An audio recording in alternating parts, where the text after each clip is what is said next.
Bueno, saludos a todos. Estamos en la posición 129 y en esta posición vamos a estar viendo un texto que está en el libro de Proverbios, capítulo 18, en el verso 12.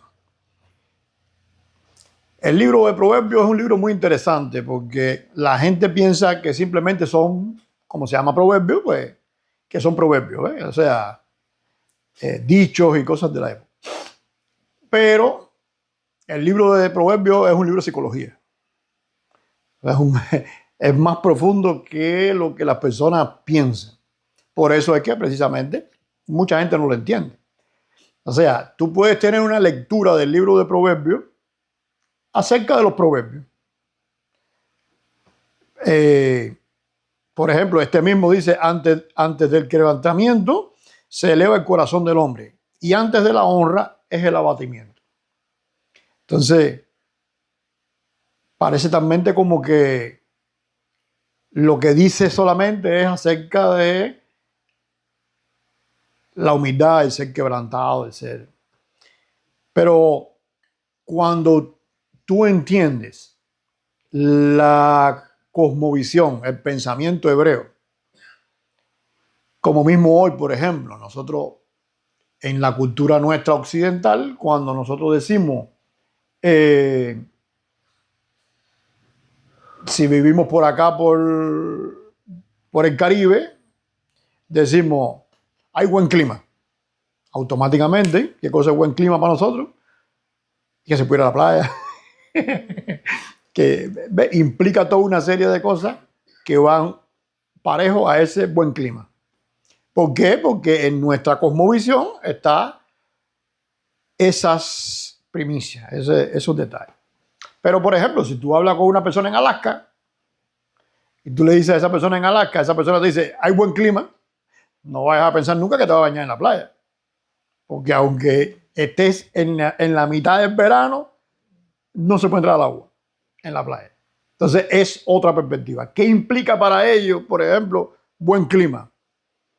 Bueno, a veces tú piensas que la nieve y eso es mal clima y muchos de ellos es buen clima porque es el momento entonces para hacer cosas que se hacen en la nieve. Si no hay nieve no se pueden hacer. Inclusive hay tipos de pesca, por ejemplo, que se hacen en la nieve. Hay inclusive carreteras para moverse a determinados lugares que es solamente en la nieve.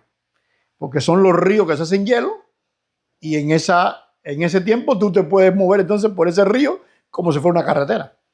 Cuando se fue la nieve, pues ahí mismo se acabó la carretera y los del otro lado se quedaron incomunicados porque la carretera se fue. Entonces, ¿qué es buen clima para ellos? Muy diferente a lo que es buen clima para nosotros. ¿Eso por qué? Porque nuestra cosmovisión del lugar, no en los paradigmas que rigen la cosmovisión del lugar, pues tenemos esas características. Pues lo mismo sucede en la cultura hebrea. Cuando un judío o una persona descendiente desde Adán, ellos han mantenido toda una perspectiva, toda una enseñanza que encierra muchas cosas. No es solamente el hombre viene de Adán y punto. No. Eso encierra muchas cosas ahí.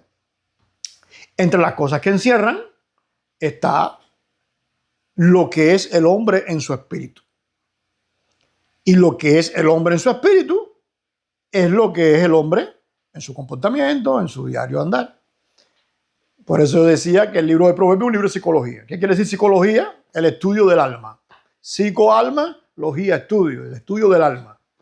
La única cosa es que para los griegos el alma era una cosa totalmente diferente que para lo que los judíos era el alma. Así que entonces la psicología judía, el estudio del espíritu humano, implica otras cosas mucho más amplias que las que tenían los filósofos griegos.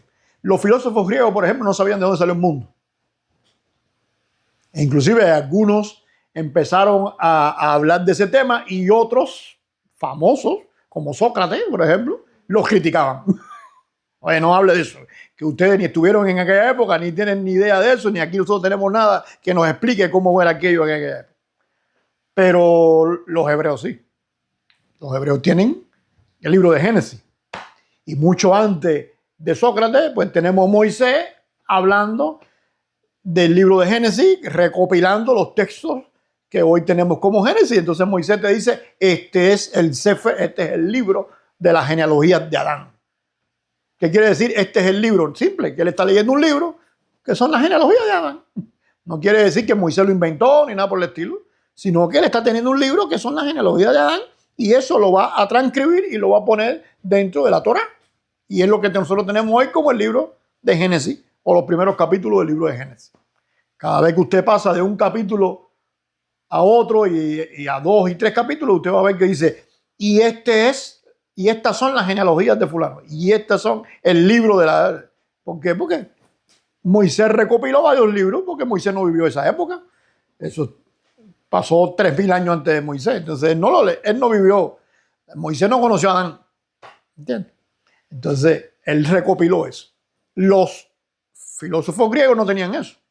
Así que entonces, si un tema tan simple como de dónde tú vienes, ellos lo perdieron, no lo tienen en su memoria histórica, y los hebreos sí lo tienen, pues entonces tú te puedes dar cuenta que los hebreos no era simplemente un libro de tirar flecha.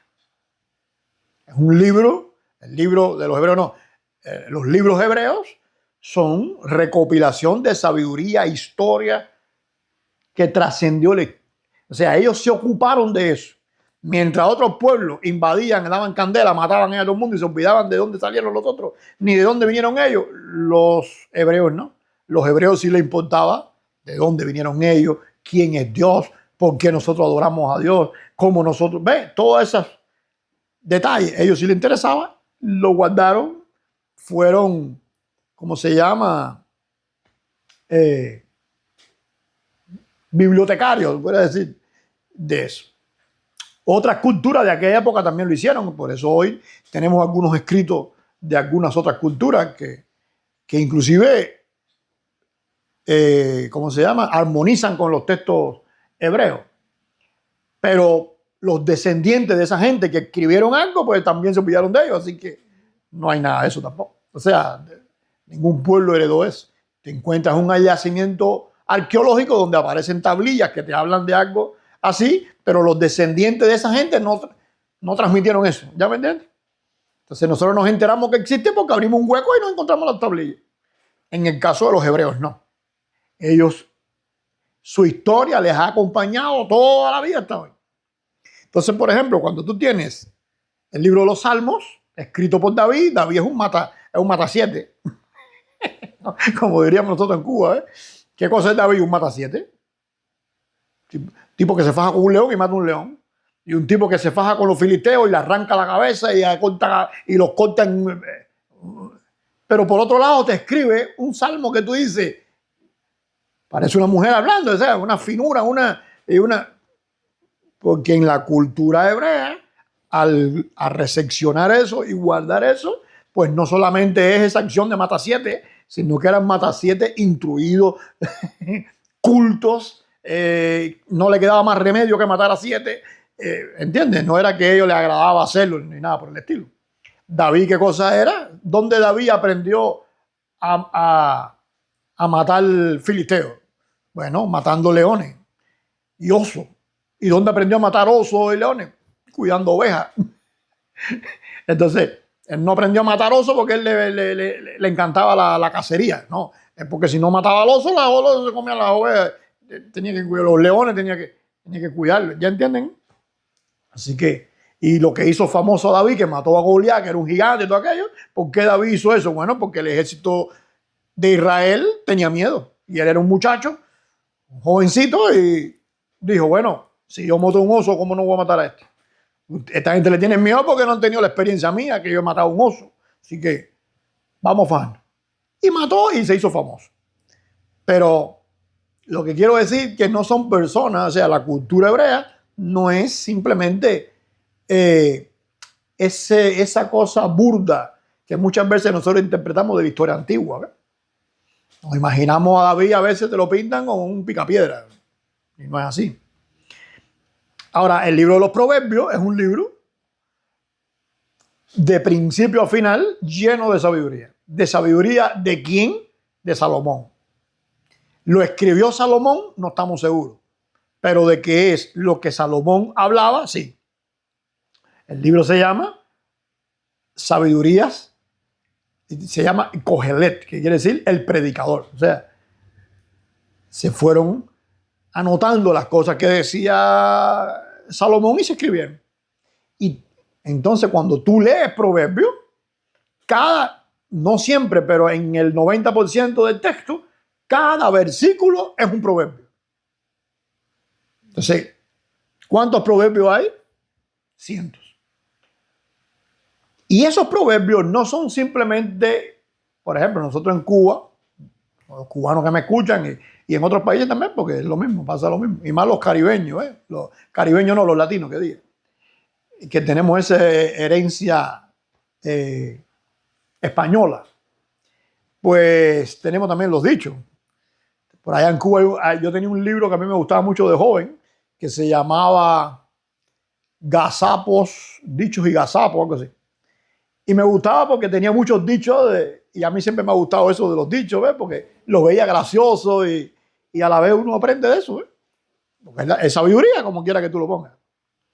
Pero todos esos dichos que nosotros teníamos, árbol que crece torcido, jamás su tronco endereza, esos son más famosos, ¿no? Te van a decir una realidad, pero no implican que traigan en sí una perspectiva psicológica que implique el estudio del ser humano. ¿Ya entienden ustedes? Te habla de las cosas reales de la vida. Árbol que crece torcido, jamás, o sea, la persona que nace, que vive con una vida desviada, a la vez que se hace todo un árbol y que creció, ¿quién endereza esos árboles? Hay que cortarlo. No hay forma de enderezarlo. Entonces, ¿ves qué cosa es eso? Sabiduría de la vida cotidiana, de lo que tú ves, de lo que tú observas, pero de la cotidianidad. ¿Ves? Pero no es un estudio de la personalidad humana. ¿Copian lo que quiero decir? Entonces, en la perspectiva hebrea, el ser humano es cuerpo y también espíritu. Pero el espíritu tiene diferentes aspectos que lo conforman, como la vida, como la conexión con Dios, como lo que traduce la voluntad de Dios, como lo que nos ayuda a analizar cosas profundas y lo que hace que el cuerpo de nosotros funcione conscientemente.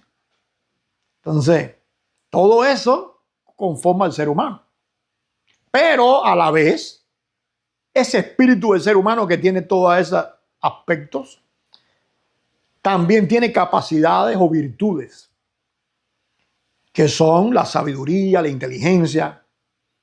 Algunos lo resumen como la personalidad, lo que sería inteligencia, voluntad y afectividad.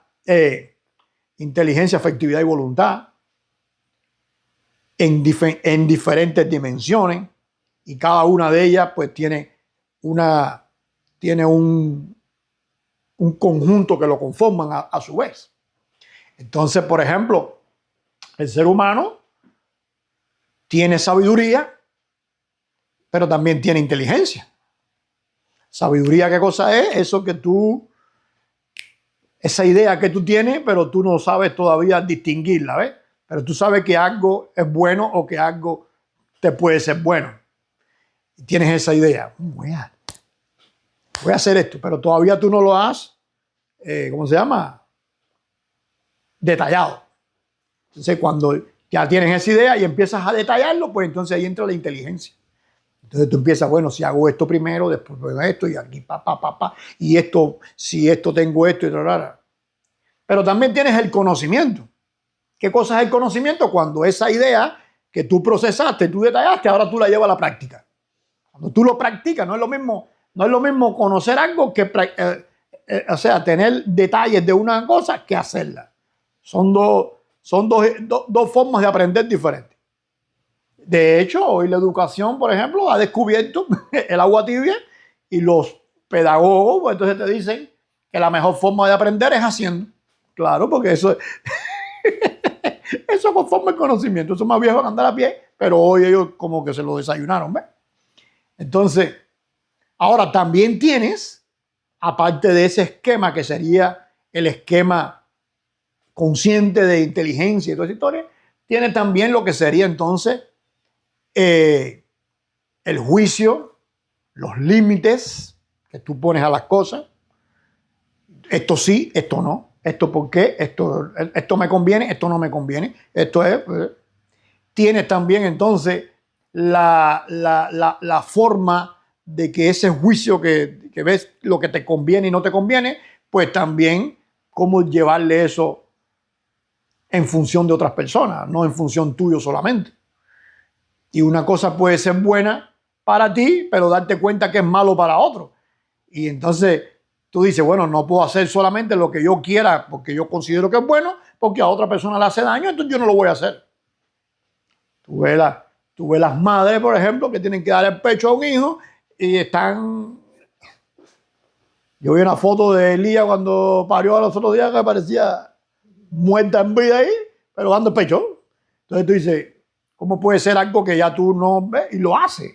Bueno, en la vida está llena de cosas que tú, por amor a otra persona, pues tú simplemente no lo haces. En el matrimonio, pues cuántas historias de esas pueden haber. Tú deseas esto, pero no lo vas a hacer porque la otra persona no lo desea. Y tú simplemente te limitas en función de eso. ¿Por qué? Porque dejaste de pensar en ti solo, en los límites tuyos, y pensaste en la otra persona. Pues entonces eso conforma lo que es la afectividad, las emociones, ¿ves?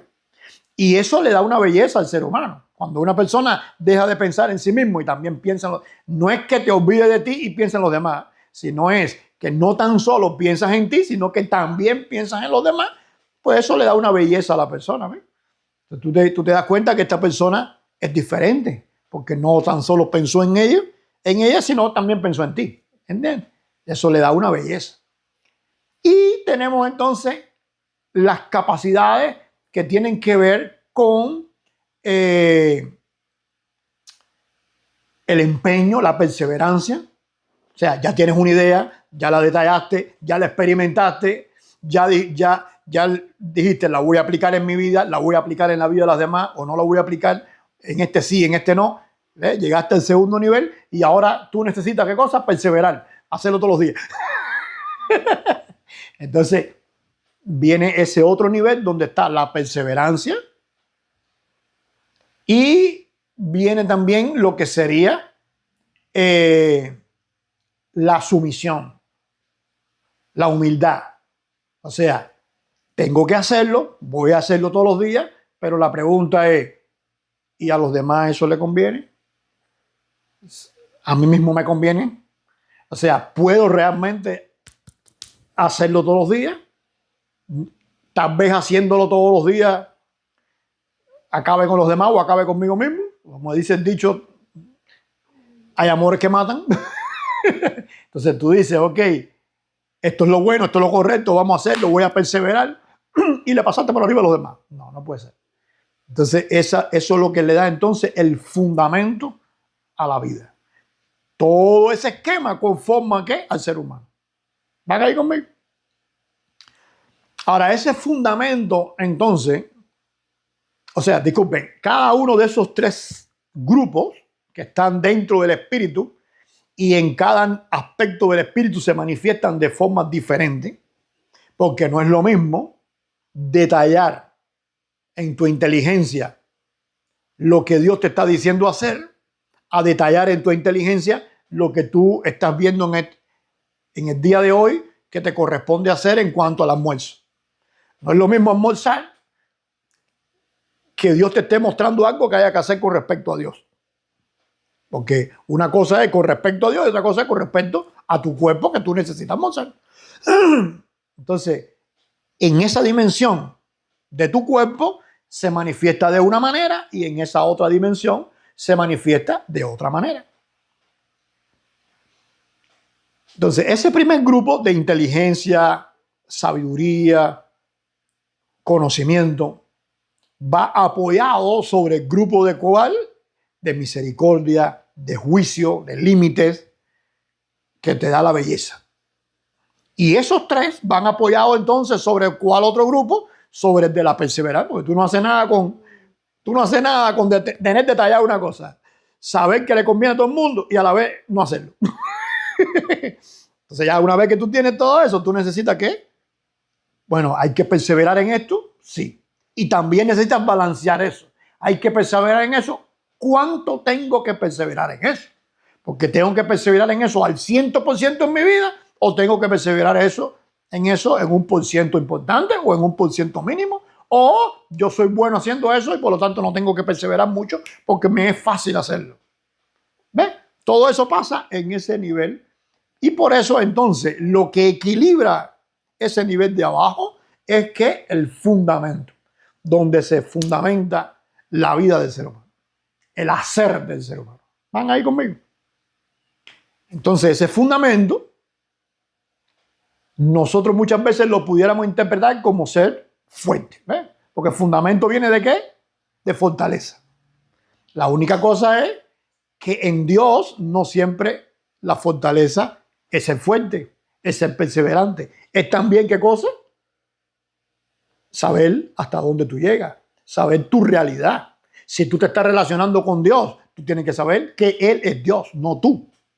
Tú no puedes pedirle a Dios que Él haga lo que tú quieras, porque el día que Dios haga lo que tú quieras, entonces Él dejó de ser Dios y tú eres Dios.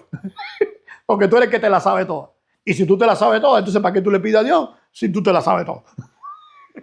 Y si tú puedes hacerlo todo, ¿para qué tú piensas en Dios? Entonces, ese fundamento tiene la base ¿en qué? En ese equilibrio entre la fuerza, la perseverancia y a la vez la suavidad. De saber la realidad tuya, de saber tus límites, de saber lo que tú das. Y cuando tú sabes lo que tú das y tú a la vez eres perseverante, entonces tú armonizas eso y tu vida empieza a ser fuerte. ¿Van ahí conmigo? Siempre en todo en la vida se van a manifestar entonces esas dos columnas. La columna de que se necesita balancear, ¿ves?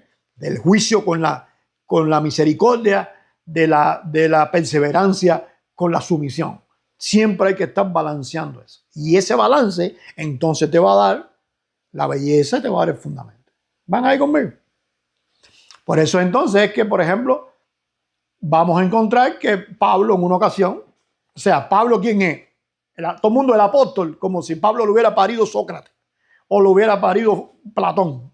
No, Pablo es apóstol de Jesucristo, nacido en Tarso, hijo de judíos, porque estudió a los pies de Gamaliel. Y para tú estudiar a los pies de Gamaliel, usted precisa ser de padre judío y de madre judía, circuncidado al 8º día, como él explica. Entonces su paradigma, su forma de pensar, ¿cuál es? El hebreo. Jesús, el Mesías, Dios con nosotros. ¿Dónde nació? En un hogar donde la mamá, ¿quién era? María. ¿Qué cosa era? Judía. El papá o el tutor, José, ¿qué cosa era? Judío. Así que si Jesús habla diferente, ni su papá ni su mamá la van a entender nunca. Porque están hablando en lenguajes diferentes. ¿En qué tenía que hablar? No tan solo en hebreo, sino en el lenguaje usando los paradigmas que ellos entienden, y ellos usaban los paradigmas que él entendía, como cualquier familia en la humanidad. Cualquier familia funciona así. Entonces, dice Pablo, que tenía esa perspectiva hebrea, dice, porque cuando soy débil, entonces soy fuerte. ¿Qué quiere decir eso? Que él tiene una armonía perfecta, ha logrado llegar a ese punto de una armonía perfecta entre lo que le hace fuerte y lo que le hace débil. Cuando una persona no tiene esa armonía y es demasiado fuerte y no es débil, pues ¿qué pasa? Es un dictador, es un dominante, es un, como diríamos en Cuba, un batido de tuerca. Es un pesado. Quiere que todo el mundo haga lo que quiere. ¿Qué pasó? Dominante, y la debilidad, ¿qué pasó? Se disminuyó. Pero ¿qué pasa cuando la persona entonces es débil y la parte fuerte está bajo es lo contrario. Hace lo que dice todo el mundo, no tiene opinión propia, no tiene palabra, no, por cualquier cosa te queda mal. Es un problema. Entonces, ¿qué tú necesitas? Es balance. Dice Pablo, cuando soy débil, entonces soy fuerte. ¿Cómo se entiende eso? ¿Cómo se entiende que cuando tú eres débil, entonces tú eres fuerte? Simple, porque entró en el equilibrio de ambas cosas. Y inclusive dice, porque el poder de Dios se perfecciona en mi debilidad. ¿No ves que siempre te juega con los dos términos? Siempre te juega con la balanza. ¿De dónde sale eso? De esta cultura hebrea. ¿Que es mala? No, eso viene de Adán. ¿Y Adán con quién lo aprendió? ¿Quién fue el maestro de Adán? Dios personalmente. Hablaba con Dios. Todo el mundo piensa que Adán era un tiraflecha, ¿cómo se llama? Un cazador que vivía en cuevas y toda esa historia. No, Adán no tiene nada que ver con eso. Si Adán le puso nombre a todos los animales, para empezar tenía que saberse todos los animales. Para empezar. Si tú le pones nombre a los animales, tú tienes que saberte todos los animales. Pero en segundo lugar, tú tienes que tener un arsenal de nombres para ponerle. Porque imagínate tú, si yo empiezo a ponerle nombre a los animales, cuando vaya por el quinto ya se me acabaron los nombres que le voy a poner. Ya no sé qué nombre le pongo. Entonces, Adán no era ningún tonto. Por eso es que la Biblia le dice, hay que ser especialista en lingüística para entenderlo. Pero de forma, pudiéramos decir, hebrea, dice la Biblia que Adán se extendía sobre la tierra. ¿Qué quiere decir que se extendía? Que era un hombre igual que nosotros, que no puede extenderse, pero algo hacía que él se extendiera. ¿Qué cosa puede hacer que un hombre se extienda sobre la tierra sin dejar de ser hombre limitado? Entonces Adán no era ningún tiraflecha. Ahora, que falló y que cometió los errores. ¿Por qué cometió los errores? ¿Por qué falló? ¿Por qué cayó en pecado? ¿Por qué murió? ¿Por qué pasó todo eso? Porque se desbalanceó. Dios le dijo, no hagas esto, y él lo hizo. ¿Qué pasó? Se desbalanceó, perdió la perspectiva de que si Dios dice que es esto, aunque tú sepas mucho, tú no puedes irte en contra de lo que Dios te está diciendo, porque por mucho que tú sepas, tú nunca vas a saber más que Dios. ¿Qué pasó con el balance? Se le fue. Ahora, no vaya a pensar que me olvidé de Proverbios. Vamos a ir al versículo de Proverbios, después que tienen esa panorámica. Y mira lo que dice.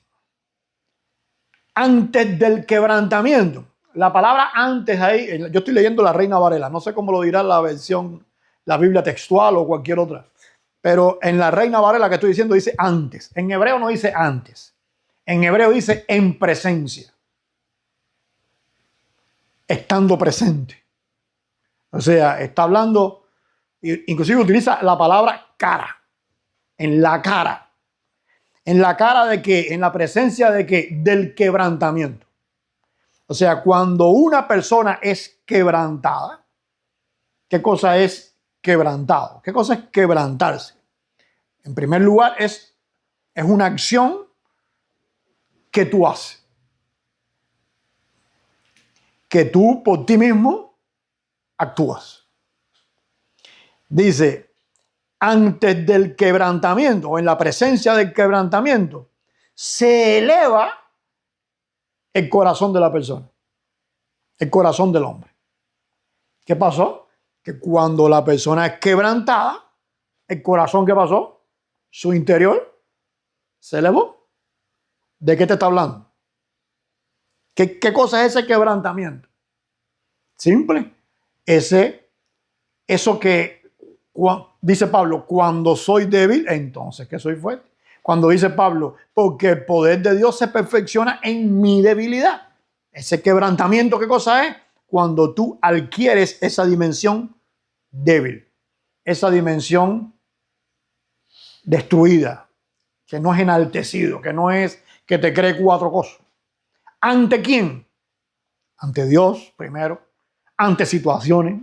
Ahora viene un huracán y tú te vas a fajar con el huracán. Tú tienes que entender que el huracán te va a pasar por arriba. Si viene un tractor de frente y tú quieres fajarte con el tractor, tú tienes que entender que el tractor te va a pasar por arriba. Entonces tú tienes que buscar otros recursos. Tú tienes que decir, espérate un momentico.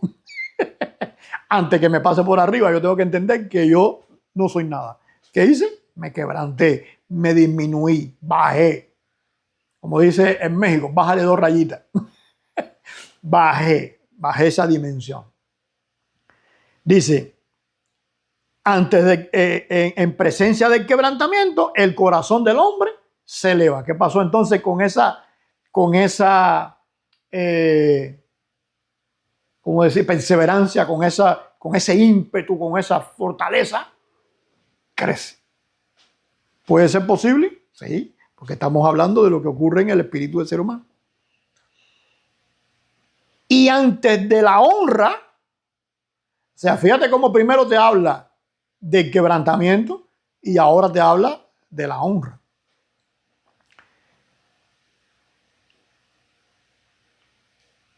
O sea, antes que te pongan en el lugar, porque ¿quién te honra? Alguien que te puso. Entonces, alguien te va a poner ahí, ¿no? Pero antes que te pongan ahí, dice, o antes no, disculpe, en la presencia, vamos a leerlo más literal, en la presencia de la honra es el abatimiento.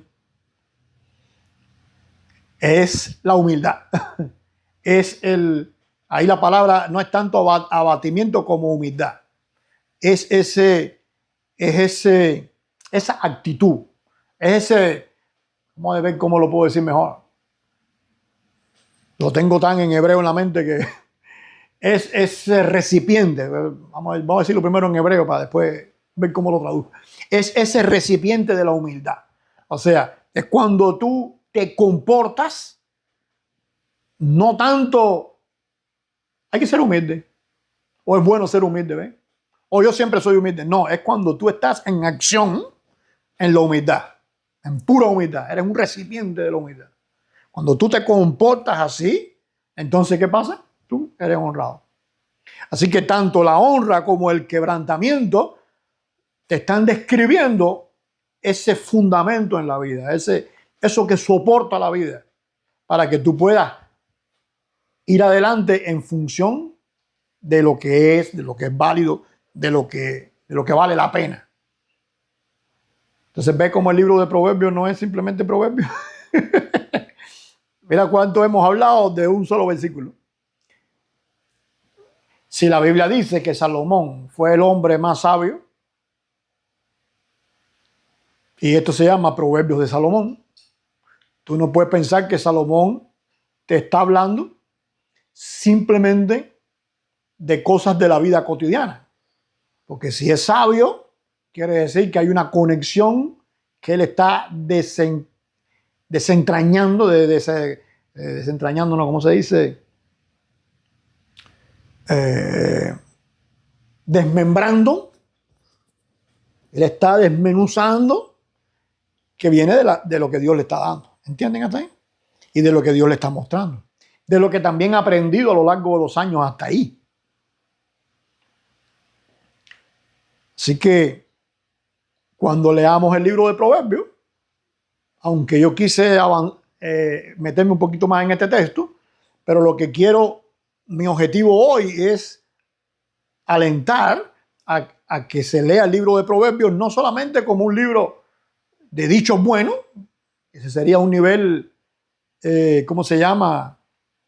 Superficial de lectura, no está mal, pero es un nivel que te quedas ahí arriba en lo que está flotando, sino que pueda la persona leer el proverbio y meterse abajo y saber que cada proverbio te está hablando de mucho más allá, e inclusive en momentos determinados te va a explicar y te va a utilizar sabiduría, inteligencia, misericordia, juicio, te lo va a utilizar literal, y en otro momento como en este te lo va a decir poéticamente, aplicado a esa vida cotidiana. Lo que Salomón estaba queriendo transmitir es: esto no es bueno, estos proverbios no son buenos porque es la sabiduría ancestral de la vida práctica. No, está diciendo, estos proverbios son buenos porque es la clave para entender el espíritu humano, para entender a la persona. Entonces, no existe psicología bíblica, no existe análisis del ser humano bíblico que ponga a un lado el libro de Proverbios. El libro de Proverbios es la clave para todo eso. Amén. Pues entonces, bendiciones para todos.